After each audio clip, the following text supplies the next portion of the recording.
இந்த காரி இந்த பையா நல்லா சரியா நல்லா சரியா ஏன்னா ஊருக்கு செவிடாங்க தெருவுக்கு தான் வைக்கிறிய நான் சொன்னேன் வருவாங்க நான் ஊமச்சால பேப அவன் மூக்கு அவன் வாங்கி பட்ட பிள்ளும் டேய் இந்த ஊரை நீ எப்படி 9 மணிக்கு நீ கார் வந்து காலை எடுத்து வச்சியோ அப்பயே உனக்கு நேரம் தெரியல உனக்கு ரொம்ப கான்டிஸ்டிக்கு குட்டி ஊருக்கு நான் உனக்கு எடுக்கிறேமா வாய் மூடு கண் மூடு மூடு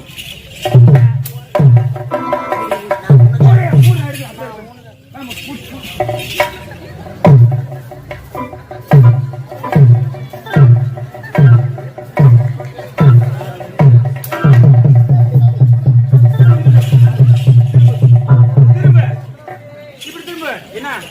நண்டா